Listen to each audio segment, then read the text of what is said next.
მოსამართლე მზია ამაღლობელს 2 წლით თავისუფლების აღკვეთა შეუფარდა. ბათუმის საქალაქო სასამართლოს მოსამართლე ნინო სახილაშვილმა ბათუმელების დამფუძნებელს ბრალი გადაუკვალიფიცირა. ახალი ბრალი საზოგადოებრივი წესრიგის დამცველის ან ხელისუფლების სხვა წარმომადგენლის მიმართ წინააღმდეგობას, მუქარას, ძალადობას გულისხმობს.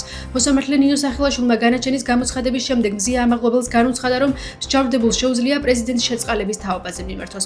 პარალელურად 24 ქვეყნის დიპლომატიური უწყება მზია ამაღლობელის გათავისუფლებას ითხოვს. მათი თქმით, ამაღლობელის საქმე ბათუმელებსა და ნეტგაზეთზე ხორციელებული ზეწოლა საქართველოში ჟურნალისტების მზარდი დაშინების, დაუსჯელი ძალადობის და სამართლებრივი დევნის მაგალითია. ისინი ამაღლობელს სოლიდარობას უცხადებენ და მის დაუყოვნებლივ გათავისუფლებას ითხოვენ. ამაღლობელს თავდაპირველად ბრალი პოლიციაზე სპეციალური პენიტენციური სამსახურის მოსამსახურეზე ხელისუფლების სხვა წარმომადგენელზე ან საჯარო დაწესებულებაზე თავდასხმის მუხლით ჰქონდა წარდგენილი. საქალაქო სასამართლოში თითქმის 7 თვის განმავლობაში მზია ამაღლობელის სისხლის სამართლის საქმე განიხილებოდა. ამ დროის განმავლობაში ევროპის სხვადასხვა ქვეყნის საელჩოების წარმომადგენლები და თავად ელჩები პროცესს საკვირდებოდნენ.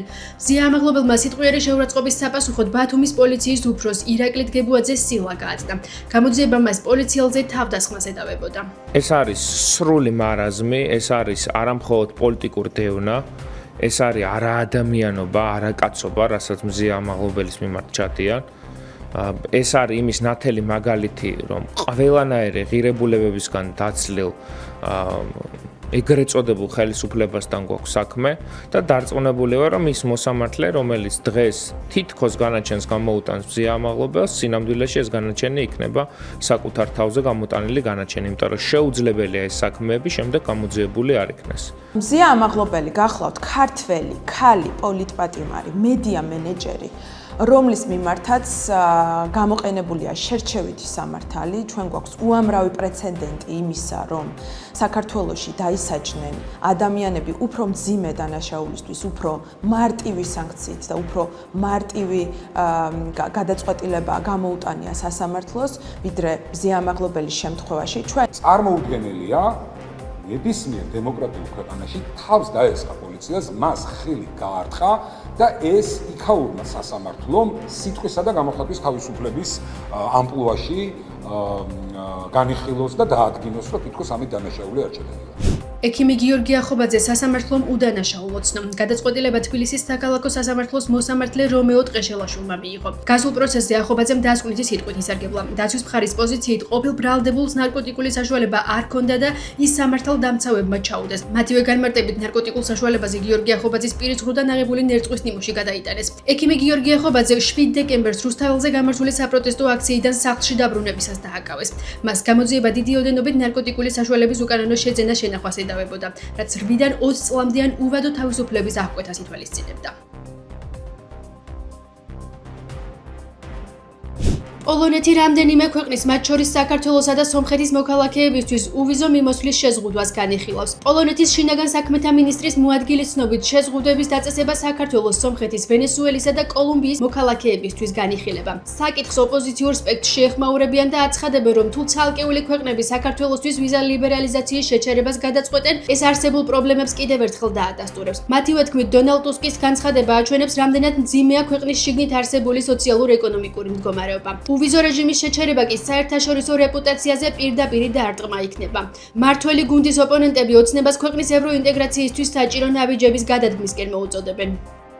ნაკლები ისაუბროს ხინკალზე და მეტი ისაუბროს ევროინტეგრაციაზე. ჩარევას თუ კი ისინი ეძახიან იმას, რომ ქვეყანაში მოგვიწოდებენ, რომ იყოს სამართლიანი საარჩევნო გარემო, ადამიანის უფლებები იყოს დაცული, არჩევნები არ ყალბდებოდეს, პოლიტიკური დევნა არ მიმდინარეობდეს და პოლიტიკური ოპონენტების ოფისების რბევით და თავყბის დალეწვით არ იყვნენ და დაკავებული, არ ვიცი, ამას თუ ეძახიან ჩარევას, ეს არ მგონია რომ ჩარევა იყოს. ეს ერთი მხრივ მოწმობს რამდენად ძიმე არის ქვეყნის შიგნით არსებული სოციალური და ეკონომიკური მდგომარეობა და მეორე მხრივ არის კიდევ ერთი დარტყმა ჩვენს საერთაშორისო რეპუტაციაზე, როდესაც შესაძლოა რომ ორ მხრივ რეჟიმში ცალკეულმა სუვერენულმა სახელმწიფომ შეუწყიტოს საქართველოს უვიზო მიმოსვლა, იმიტომ რომ ჩვენ ქვეყნის შიგნით არასწორი სოციალური და ეკონომიკური პირობები გვაქვს შექმნილი, იმიტომ რომ ძალიან ბევრი ადამიანი არის გასული ქვეყნიდან და იმიტომ რომ სამწუხაროდ მათი გარკვეული ნაწილი არის ჩართული არა მართლ ზომიერ აქტივობებში. ძალიან სამწუხაროა და ეს ძალიან დამაზიანებელია ქვეყნისთვის ის რაც ხდება დღესდღეობით და ამის პასუხისმგებლობა პირველ რიგში ენიჭება ქართულ ოცნებას, რადგან ის საკუთარი შეფასებებით, საკუთარი რიტორიკით, საკუთარი ქმედებებით და გადადგმული ნაბიჯებით უბიძგებს ჩვენ საერთაშორისო პარტნიორებს, რომ მოხდეს ესეთი გადაწყვეტილებების მიღება, რომელიც პირველ რიგში, რა თქმა უნდა, აზიანებს ჩვენს ქვეყანას. ცალკეული ქვეყნების მათ წარმომადგენლების თუ მთავრობის წევრების განცხადებებს, როდესაც ეს ყველაფერი მათ ნათქვამი შინაარს მოკლებული დაცდილი არგუმენტებისგან არის და გამორჩეულად კიდე იმ პირებისგან, რომლებიც არიან ყოფილი ქვეყნის პრეზიდენტის, დიქტატორის და მაოხრებელი ამ ქვეყნის მიხეილ სააკაშვილი ძალიან აქტიური მეგობრები, მათი მხრიდან განცხადებული ეს ფრაზები ჩვენ სწორედ იმ მეგობრულ კონტექსტში უნდა განვიხილოთ, რომელიც არის არა მეგობრობა საქართველოსთან, არამედ სამწუხაროდ მეგობრობა კოლექტიურ ნაცმოძრაობასთან, რომლის დანაშაულებრივი ქმედებების შესახებ აი ეს ცოტა ხნის წინ ბოლო სხდომაზე იქნა დროებით საგამოწევო კომისიის სხდომაზე იქნა 400-ზე მეტი ფურცლისგან შემდგარი დასკვნა გაკეთებული. ადგილობრივ არჩევნებში მონაწილეობასთან დაკავშირებით ოპოზიციაში კვლავ აზრთა სხვადასხვაობა. არჩევნებში მონაწილეობას გეგმავს პარტია გირჩი. პროცესში გაერთიანებული ძალებით მონაწილეობას აპირებენ პარტიები გახარია საქართველოსთვის და ლელო ძლიერი საქართველოსთვის. ოპოზიციის ნაწილი კი კვლავ ბოიკოტში რჩება. ნაციონალურ მოძრაობაში 4 ოქტომბრის არჩევნებს სპეცოპერაციას უწოდებენ. ხელისუფლების ოპონენტების ნაწილი აცხადებს, რომ ქართული ოცნების დამარცხება მხოლოდ ერთიანი პოზიციით არის შესაძლებელი. ამასთან ოპოზიციონერი ლიდერების თქმით, პოლიტპატიმრების გათავისუფლებისა და ხელახალი საპარლამენტო არჩევნების ჩატარების მოთხოვნები უცვლელი რჩება.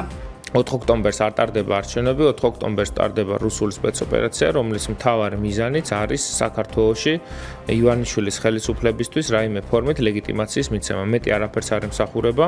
ჩვენ ყველაფერს გავაკეთებთ იმისთვის, რომ 4 ოქტომბერი ქართული ოცნებისთვის არ იქცეს გამარჯვების დღე და პირიქით იყოს მისი პოლიტიკური ტრაგედიის დღე.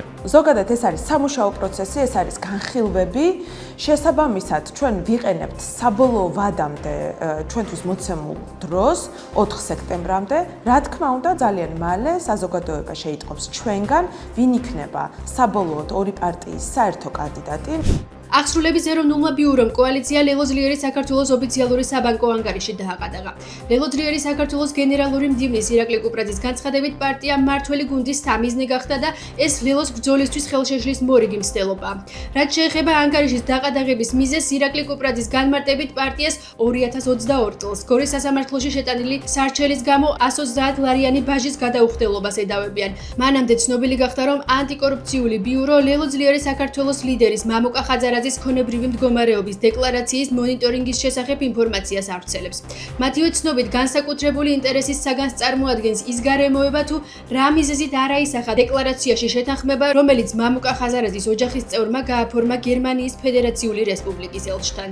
გაშმაგებული შეტევა მიმდინარეობს კოალიცია ლელო ძლიერი საქართველოს წინააღმდეგ და ეს ყველაფერი რა თქმა უნდა უკავშირდება ჩვენს გადაწყვეტილებას არჩევნებში ამ საარჩევნო თავგანწირულ ბრძოლაში შესვლასთან დაკავშირებით და ყველა მხრიდან გვიტევენ, ხედავენ, რომ თვალსა და ხელშუა იზრდება ჩვენი მხარდაჭერების რაოდენობა, ჩვენი და გახარიას პარტიის კოორდინირებული მოქმედების შედეგად. მაშინ, როდესაც ქართული ოცნების შიგნით არის წარმოუდგენელი ბრძოლა, გაჩაღებული მოპარული ფული ვის ჯიბეში აღმოჩნდეს და ეს კორუფციული სქემები როგორ უნდა გადაეწყოს ირაკლი ღარიბაშვილიდან ირაკლი კობახიძეზე, სხვის დეკლარაციაში ქექვა უბრალოდ ამორალობად მიმაჩნია.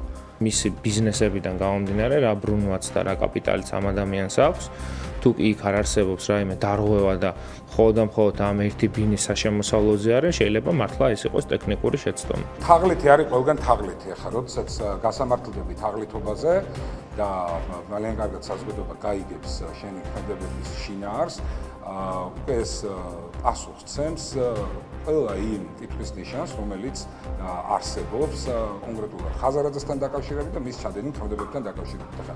აი ეს რაღაც მართლაც სასაცილო თავის მართლების ფრაზები და იმდენად თითიდან გამოწვევილია და იმდენად მართლა სამასხარაოდ ასაგდები თემა, რომ არ ვიცი მე აი ეს რაღაცებს როგორ კადრულობენ თუ კრემლში რუსეთის პრეზიდენტ ვლადიმერ პუტინისა და ამერიკის პრეზიდენტის სპეციალური წარმომადგენელ სტივ უიტკოფის შეხვედრა გაიმართა. უიტკოფი პუტინთან მოლაპარაკებების დაწყებამდე უცხო ქვეყნებთან ინვესტიციებისა და ეკონომიკური თანამშრომლობის საკითხებში რუსეთის პრეზიდენტის სპეციალურ წარმომადგენელს შეხვდა.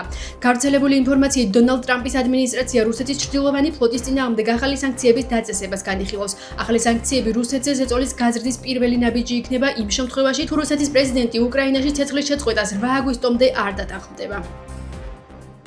იაპონიაში გაუსაძლისი სიცხე ნარჩუნება, როგორც ოფიციალური უწყებები აცხადებენ, გუნმას პრეფექტურაში რეკორდული ტემპერატურა 41 გრადუსი დაფიქსირდა. გაუსაძლისმა სიცხემ 10,000-ობით ადამიანს უკვე შეუქმნა ჯანმრთელობის პრობლემა. თავის ტკივილის გამო საავადმყოფოში 53,000 ადამიანი მოხვდა. რეკორდულმა ტემპერატურამ გააჩინა ბრინჯის მოსავლის დაზიანების საფრთხეც. ამ მხრივ ყველაზე უარყოფითი მოლოდინი ქვეყნის ჩრდილო-აღმოსავლეთშია, სადაც ვარაუდობენ, რომ მოსავალი საგრძნობლად შემცირდება. აღმასრულებელი ხელისუფლების განცხადებით ისინი არ დაუშვებენ 2023 წლის ბრინჯის კრიზისის განმეორებას.